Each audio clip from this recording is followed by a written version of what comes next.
Andrew Barry didn't have to put out a depth chart for everyone to see what just happened. He did it with one answer, one philosophy, and one blueprint that sounded very familiar, except this time, the name at the center is Baker Mayfield. It's Shedeur Sanders. Last week you heard Myles Garrett say it out loud. We look at him like that. This week, Barry sat down, talked about how he builds a roster, and quietly confirmed what the locker room already knows. The Browns aren't just seeing what they have in Shedeur anymore. They're building for him. And while that message was calm and professional, there's one person who can't be calm about it, Kevin Stefanski. Because the second he walked out, the door Shedeur needed finally opened. Now Barry is pushing all his chips in on the rookie Stefanski never fully trusted. And that makes this more than a QB decision. It makes it a verdict. The moment Barry started talking about philosophy instead of names, he gave everything away to anyone really listening.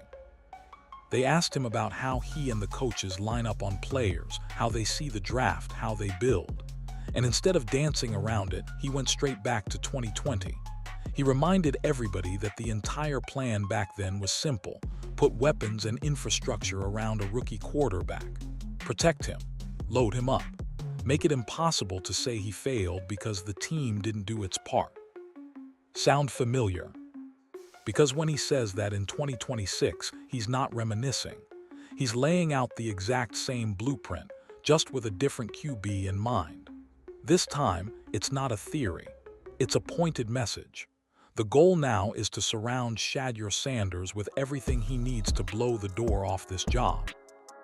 Barry talked about ideology, about being aligned with the staff, about everyone in the building understanding the priority. He didn't say Shedeur's name every sentence. He didn't have to.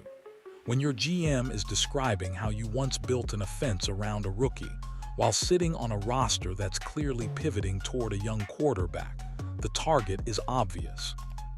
He made it clear this isn't a defense-first patchwork year. This isn't about plugging holes and praying. This offseason is about offense. It's about weapons. It's about line help. It's about scheme. It's about making sure that when Shedeur steps on the field, he's not dragging a broken unit behind him. And that line he dropped about coaches, that's the quiet part nobody should miss. He basically said every coach walking into the building knows what the priority is. You don't take that job without understanding who the franchise is being built around. That means every hire, every scheme choice, every install is being filtered through one lens. What puts number one in the best position to win? You don't do that for a placeholder. You don't reshape your ideology to make life easier for a guy you're still evaluating. You only do that when you've decided, internally, that this is your direction, that this is your investment, that this is the quarterback you're willing to win or lose with. And if you zoom out, the timing is brutal for one man in particular, because Barry is now saying, out loud, here, how you treat a rookie you believe in. And everyone can see exactly who never got that treatment the first time around. Which is why, whether he ever says it or not, Kevin Stefanski has to be watching all of this, knowing one thing. The move that might have saved his job is happening without him. Kevin Stefanski's biggest mistake wasn't one bad play call or one bad game. It was hesitation. He had the young star in the building. He had the chance to lean into the future, to do exactly what Barry is doing now, plant the flag behind Shedeur and dare the league to stop them. Instead, he played it safe. He split reps. He leaned on vets. He treated Shedeur like a long-term maybe instead of a right-now problem for defenses. And that's the part that has to sting the most watching from Atlanta. Because the second he was out of the picture, everything Shedeur needed suddenly cleared up. The politics faded. The "will ease him" in language disappeared. The offensive vision stopped sounding confused. The team energy shifted. From the way guys talk in the locker room to how the front office speaks in public, it's obvious. There's no more halfway belief. Look at how the players sound now compared to during Stefanski's era. Back then, everything around the QB spot felt cautious. A lot of "we'll see," a lot of competition, a lot of non-answers. Now, Myles Garrett is flat out saying, "We look at him like that." Denzel Ward is acknowledging he has a real chance to take the job. Veterans like Shelby Harris are calling him a true leader and saying the locker room is behind him. That doesn't happen in a vacuum. That happens when the head coach and GM send a clear signal. This is the guy. Speak on him like it. Stefanski never let it get to that point. Whether it was fear of being wrong, loyalty to earlier decisions, or just a conservative philosophy, he kept Shedeur in the potential box. And in this league, when you keep real talent in that box too long, someone else eventually opens it. Now he's in Atlanta, already dealing with his own issues, with people whispering about players and coaches bailing before things even get going. Meanwhile in Cleveland, the rookie he once parked behind other names is walking into a fully aligned organization. It's hard not to call that karma. Because this isn't just Shedeur finally got his shot. Shedeur finally got the kind of backing he should have had from day one.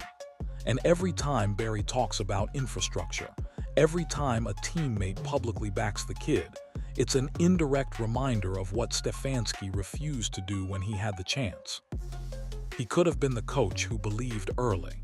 Instead, he's going to be the coach who watched that belief launch a new era from another city. If you want to know how real this shift is, don't just listen to Barry. Listen to the guys who actually have to line up and play. Myles Garrett didn't tiptoe around it. He flat out said they look at Shedeur like that. Everybody knows what that means. That's not how you talk about a camp arm or a developmental guy. That's how you talk about the dude you expect to carry the offense while you wreck games on defense. Coming from the face of the franchise on that side of the ball, that's as close to a public coronation as you're going to get. Then you hear Denzel Ward. He didn't dance around the depth chart. He basically admitted Shedeur has a real shot to take the job if he wants it. That's a veteran corner, a guy who has seen plenty of quarterbacks come and go, flat out acknowledging the lane is open. No fake competition talk. No, we'll see how it plays out. Just, if he grabs it, it's his. Shelby Harris joined in too, calling him a true leader and saying the room is behind him. That matters more than people realize. Because defensive vets are usually the last ones to fake belief. They're the ones who feel every 3 and out. If those guys are already talking about a rookie like he's their guy, it means they've seen something in the huddle, in the building, in practice that the outside world is just now catching up to. Put all those voices together and you get a clear picture. This locker room isn't split. It's not tiptoeing. It's not clinging to the past. They've picked a direction and it's straight through Shedeur. And that's exactly what Barry was counting on. Because it's one thing for a GM to say, we're building around a rookie. It's another thing when the stars echo it without being prompted. That's when you know it's deeper than a press conference. That belief becomes culture. It becomes the way meetings are run, the way practices are scripted, the way guys respond when the rookie messes up or makes a ridiculous throw. During the Stefanski era, everything around the QB spot felt like a balancing act. Don't say too much about the kid. Don't commit too hard. Protect the veteran's feelings. Keep it all open-ended. Now, the language is different. It's bolder. It's unified. The players are talking like the decision has already been made. And once the locker room locks in like that, the next logical step is obvious. You don't just hand the kid belief. You hand him a system and a coach capable of matching that energy. Andrew Barry didn't just change quarterbacks, he changed architects. If you listen closely to how he talks about Todd Monken, it's clear this wasn't some random hire or safe retread. He flat out said they brought Monken in because of what he can do with young quarterbacks. Not veteran rehabilitation, not game management, young quarterbacks. So when people try to spin this like it's about Deshaun Watson's age, it doesn't add up. Watson isn't a young QB in NFL years. You don't bring in a coach whose calling card is molding and unlocking young passers if your plan is to revolve everything around an older, beat-up version of a guy. You do it because you know exactly who's next in line and you want the right teacher in the room. Monken didn't walk in looking confused about that. Reports and reactions out of the building all point to one thing. He came in with a clear vision for the quarterback room and a specific plan for how to make Shedeur the centerpiece, not the afterthought. That's the complete opposite of what we saw under Stefanski, where the kid was buried, reps were guarded, and development looked more like protection of past decisions. Monken is a quarterback whisperer in the way fans actually use that phrase. He studies. He designs around strengths. He builds confidence. He doesn't just call plays from a script. He connects those plays to the guy running them. When Barry says Monken sold them on a vision, what he really means is he walked into that interview and showed them exactly how Shedeur could thrive in his system. Meanwhile, look at what's already trickling out of Atlanta under Stefanski. Coaches and players leaving. Weird energy before a season even starts. That's what happens when your leadership style is cautious, rigid, and slow to trust real talent. He did it in Cleveland with Shedeur, and now the same patterns are starting to show up somewhere else. The contrast couldn't be sharper. One coach played it safe, clung to the familiar, and watched the offense stall. The other walked in ready to build the entire operation around the rookie the front office believes in. One kept the door half shut. The other kicked it wide open. Barry didn't just hire Monken for his resume. He hired him as a signal to Shedeur, to the locker room, to the rest of the league. The Browns are done with conservative, let's not rock the boat football. They're done hiding their most talented quarterback behind depth chart politics. They brought in a coach whose job is simple: turn this kid into a star.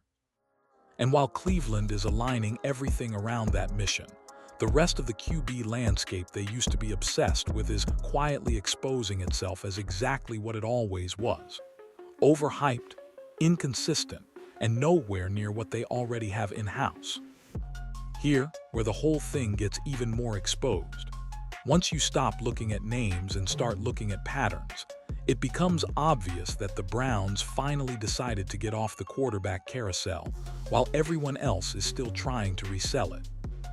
Think about how wild the media swings have been. A couple weeks ago, people were ready to throw Deshaun Watson out of the building. Done. Washed. Banished from the room. Now some of the same voices are backpedaling, calling him viable, floating ways he could still have a role. Dylan Gabriel went from "this kid is the future" to cut him in record time. One bad practice, one bad comment, and suddenly the entire narrative flips. What changed? Not the tape, not the resumes, just the mood. Meanwhile, Shedeur has been the one constant. Same work, same growth, same command, same production in the chances he's gotten. While everybody else is getting hyped up and tossed aside, he's been stacking days, learning the system, and quietly becoming the one quarterback in that room who actually looks like a long-term answer, not a temporary patch. Look at the names people keep throwing out as competition or bridge guys. Marcus Mariota, Mitchell Trubisky, Jameis Winston, Malik Willis, Mac Jones. We've seen these stories already. Mariota flashing in spots, then disappearing. Trubisky labeled as a savior in Chicago and never becoming that guy. Jameis putting up numbers but turning the ball over like it's a hobby. Willis barely touching the field. Mac struggling to move an offense consistently. They're not mysteries, they're known quantities. And yet somehow, some experts still talk like any of them could walk into Cleveland and do what Shedeur is being set up to do now. That's when you know it's not about football anymore. It's about being right. It's about clinging to old takes instead of admitting the rookie is already passing those names by. The front office clearly isn't fooled. Barry knows those mid-tier vets are what you reach for when you don't have a real plan, when you're desperate, when you're trying to buy yourself another year. You don't throw your entire draft and staff alignment behind a rookie if you think he's in the same tier as a guy who's already burned through multiple chances. That's why this year feels so different. In the past, the Browns chased every possible option: trades, reclamation projects. Maybe this system will fix him experiments. Now, instead of looking outward, they've locked in on the one guy who hasn't had a fair shot and are finally giving him everything all those other quarterbacks got and more. So when you hear people still propping up the usual carousel names or suddenly switching up on Watson and Gabriel, remember, those are the same voices that misread this from the jump. Cleveland has moved on from maybes. They're betting the future on the one quarterback whose arrow is actually pointing up. At this point, calling Shedeur the future almost undersells what's really happening in Cleveland. You don't overhaul your offseason philosophy, swap out your head coach, bring in a QB-focused play caller like Todd Monken, line up your stars behind one guy, and then pretend this is just an open competition. That's the kind of language teams use when they're buying time. The Browns aren't buying time anymore. They're spending it. Look at how everything lines up. Andrew Berry is openly talking about building asterisk weapons and infrastructure asterisk around a rookie QB, just like he did in 2020. Only this time, the roster is better, the foundation is stronger, and the quarterback walking into that setup is more mentally polished than Baker ever was as a rookie. That's not a copy-paste plan. That's an upgraded version, built for a different type of quarterback. The locker room isn't hedging either. Miles, Ward, Shelby, and others aren't speaking in ifs and maybes. They're talking like players who already know who's going to be in that huddle. When veterans who have lived through chaos, bad offenses, and constant QB churn start talking about a rookie like he's the one, that's years of frustration finally locking onto something that feels stable. Then you have Monken, whose entire hire screams direction. You don't need a QB whisperer to babysit a failed experiment. You need one when you've got a prospect worth fully unlocking. He didn't show up to hide Shedeur behind a conservative scheme and a stack of veterans. He showed up because he sees what this kid can be with the keys in his hands. And while all of this is happening, the rest of the QB talk around Cleveland has turned into noise. One week, Watson is done. The next, he's viable. One week, Dillon Gabriel is the answer. The next, he's disposable. Vets who have already had multiple chances in this league keep getting floated like they're equal options when their resumes say the exact opposite. But guess who hasn't changed? Shedeur. Same approach, same work ethic, same flashes and limited chances. The only thing that changed is the organization finally decided to stop treating him like a backup plan and start treating him like the plan. So when people still ask, is he really QB1? They're missing the bigger reality. QB1 isn't a label, it's the way a franchise moves. Berry is moving like it, Monken is coaching like it, the locker room is talking like it, Stefanski is gone. The carousel names have been exposed, the Browns have picked a direction. And the next snap Shedeur takes isn't just another rep. It's the moment this entire organization finally finds out what happens when they stop running from a franchise quarterback and start building around one. Here's the part people aren't really saying out loud. This isn't just a fresh start for the Browns. It's a reckoning for everyone who got it wrong. Think about how many voices spent the last year talking in circles.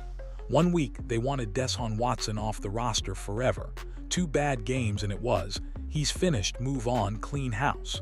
2 weeks later, those same folks are bending over backwards to call him viable depth or a useful veteran presence. Dillon Gabriel went through the same thing. First, he was the future, a smart pickup, a perfect fit for the system. Then the second reality didn't match the hype. People flipped to cut him. Waste of a spot, like the previous praise never happened. It's not analysis, it's emotional trading. They buy high on names, sell low on patience, and pretend it's insight. Meanwhile, Shedeur has just been doing the same thing every single day. Showing up, learning, stacking reps, and proving why the people inside the building were always higher on him than the noise outside. He didn't need wild swings in narrative to look better. He just needed time and a fair setup. Now he has both. And that puts the spotlight back where it belongs, on the people who misjudged the room from the start, on the ones who thought Stefanski burying him behind older names was responsible, on the ones who treated mid-tier veterans like they were on the same level as a kid the front office was quietly planning to build around, on the ones who thought the Browns could keep recycling the same types of quarterbacks and somehow get a different result. Barry's moves exposed that for what it was, short-term thinking. Because you don't commit like this unless you're ready to live with the outcome. There's no half measure when you rebuild an offense around a rookie. There's no hiding when you bring in a QB-centric coach, line up the locker room and announce, even between the lines, that this is your guy. If Shedeur fails, everybody wears it. That's how serious this decision is. And that's what separates what the Browns are doing now from everything they've done before. This isn't about hedging bets or protecting egos. This is about taking a stand on a quarterback, on an identity, on a future. And once you take that stand, the constant flip-flopping, the carousel talk, the maybe this vet, maybe that vet noise all starts sounding exactly like what it is. Background. Because for the first time in a long time, Cleveland isn't chasing someone else's quarterback. They're betting everything on their own.